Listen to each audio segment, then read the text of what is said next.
संघारे वर्ग नवा. माझ्या वक्तृत्वाचा विषय आहे गड आला पण सिंह गेला, गड आला पण सिंह गेला. अखंड महाराष्ट्राच्या या पावन भूमीवरती अंधाराचा प्रकाश दाटताना, अखंड महाराष्ट्राच्या या पावन भूमीवरती अंधाराचा प्रकाश दाटताना एक सूर्य पाहिला मी तेजस्वी प्रकाश वाटताना, एक सूर्य पाहिला मी तेजस्वी प्रकाश वाटताना, तेजस्वी प्रकाश वाटताना. होय, अगदी खरंय.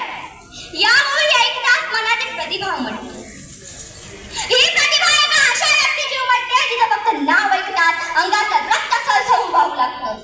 हृदयातून संस्काराचा पूर येतो आणि मेंदू फक्त आणि फक्त निर्भीड वृत्ती, अतुल्य साहस आणि पराक्रमाचे विचार येऊ लागतात. ही एक अशी व्यक्ती आहे जिने इतिहासात एक अतुल्य पराक्रम, एक अष्टपैलू व्यक्तिमत्वाची कामगिरी बजावली आहे. आजही काय त्याचं नाव ऐकल्यावर पूर अभिमानाने भरून येतो. असे ते पराक्रमी योद्धा नरवीर सुभेदार तानाजी मालुसरे. सूर्याची जी मशाल आहे, सूर्याची जी मशाल आहे शिखराप्रमाणे विशाल आहे. महाराजांचा प्रश्न असेल तर तूच एक मिसाल आहे, तर तूच एक मिसाल आहेस, तर तूच एक मिसाल आहेस. खरं तर तानाजी मालुसरे हे एक नाव नाही तर वादळ आहे, वादळ. आणि ह्याच वादळाने 16व्या शतकात अनेक मुघलांच्या शत्रू सैन्याचे अक्षरशः तुकडे तुकडे फाडले आहेत. 1670ची घटना. मासाहेब जिजाऊ छत्रपती शिवरायांना म्हणतात, शिवबा, कोंढाण्यासारखा बळकट किल्ला मुघलांच्या हाती असतं बरं नवं, तो परत घे. आणि तेव्हापासून छत्रपती शिवाजी महाराज हे कोंढाणा किल्ला स्वराज्यात घ्यावा म्हणून धडपड करत असतात. महाराज कोंढाणा किल्ल्याच्या मोहिमेची आखणी करत असतात. तेव्हा इकडे पराक्रमी तानाजी मालुसरे एकदम उत्साहपूर्ण वातावरणात असतात. कारण तानाजी मालुसरे यांचा मुलगा रायबा याचं लग्न असतं. आणि तेव्हा तानाजी मालुसरे यांच्या मनात विचार येतो की आपण महाराजांना व मासाहेब जिजाऊंना लग्नाला बोलूया. त्यामुळे ते लग्न पत्रिकेचं आमंत्रण द्यायला महाराजांकडे जातात. तेव्हा छत्रपती शिवाजी महाराज तानाजी मालुसरे यांना म्हणतात, आम्ही कोंढाण्याच्या मोहिमेवर जाणार आहोत, त्यामुळे आम्हाला लग्नाला यायला शक्य नाही. बस महाराजांचे ते शब्द ऐकतात तानाजी तयार उठतात आणि महाराजांना म्हणतात, महाराज, हा तानाजी असताना आपण मोहिमेवर जाणार नाही, मला योग्य वाटत नाही. महाराज, मीच मोहिमेवर जाणार, मला आशीर्वाद द्या. आधी लग्न कोंढाण्याचं आणि मग माझ्या रायबाचं, आधी लग्न कोंढाण्याचं आणि मग माझ्या रायबाचं. मित्रांनो, हे शब्द फक्त शिवचरणाचे नाहीत तर संपूर्ण जगभरात दुमदुमले. आणि हीच पहिली मुघलांच्या हाराची, हीच पहिली घटना होती, हीच वेळ होती. म्हणल्याप्रमाणे तानाजी मालुसरे आपले मावळे घेऊन कोंढाण्याच्या मोहिमेवर जातात. तानाजी मालुसरे कोंढाणा किल्ल्याच्या पायथ्याशी पोहोचतात. हा किल्ला तसा बळकट, तटबंदी एकदम मजबूत, त्यामुळे शत्रूला बेसावत ठेवून किल्ला सैन्य अवघडच. पण त्या सैन्याचे सेनापती हे तानाजी मालुसरे होते हे मात्र आपल्याला विसरून चालणार नाही. आणि म्हणून तानाजी मालुसरे यांची चतुर्बुद्धी पुन्हा एकदा तिथे कामी आली व त्यांनी सुंदर असा एक बेत आखला व त्याचप्रमाणे मावळे पुढील कार्य करू लागतात.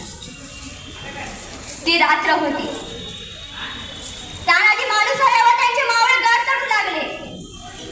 रातकिडे किडकिडत होते. कोणालाच माहित नव्हतं की पुढची पहाट कशी होणार. पण तिथे तानाजी मालुसरे होते, त्यांचा ते अतुल्य साहस होता. त्यामुळे त्या पहाटेलाही सोनेरी उगवावंच लागणार होतं, त्या पहाटेलाही सोनेरी उगवावंच लागणार होतं, सोनेरी उगवावंच लागणार होतं. अखेर तानाजी मालुसरे गडावर आल्याची माहिती उदयभानाला समजली. तो आपले सैन्य घेऊन बाहेर आला आणि मावळ्यांमध्ये व उदयभानाच्या सैन्यामध्ये घनघोर युद्ध सुरू झाले. तानाजी मालुसरे व उदयभानामध्ये सुद्धा लढाई सुरू झाली.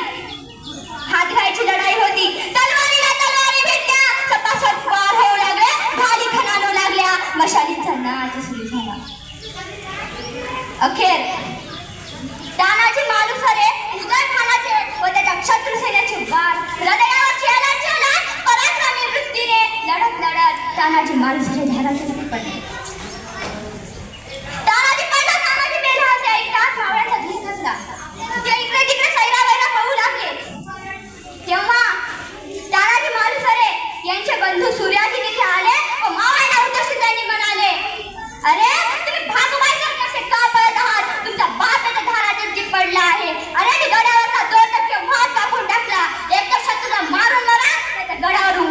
करा. आणि मावळे पुन्हा एकदा परतले व उदयभवनाच्या शत्रू सैन्यांमध्ये व मावळ्यांमध्ये पुन्हा एकदा घनघोर युद्ध सुरू झाले आणि अखेर मावळ्यांचा विजय झाला. म्हणजेच कोंढाणा किल्ला स्वराज्यात आला.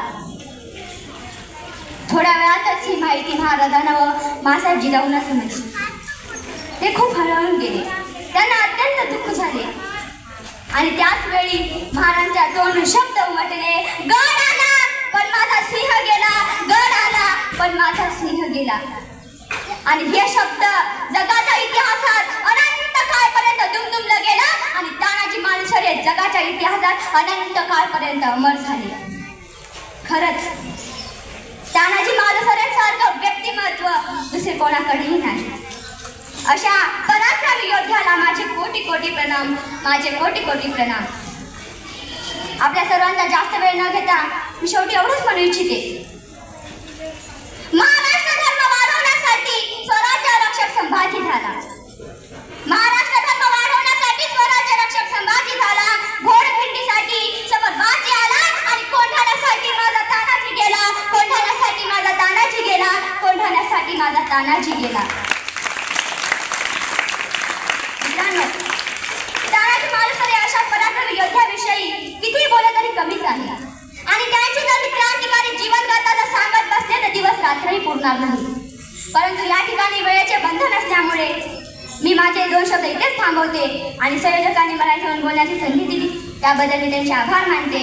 आणि आपणही माझे 2 शब्द शांतपणे ऐकून घेतला त्याबद्दल आपल्या सर्वांचे आभार मानतो आणि थांबते. जय हिंद.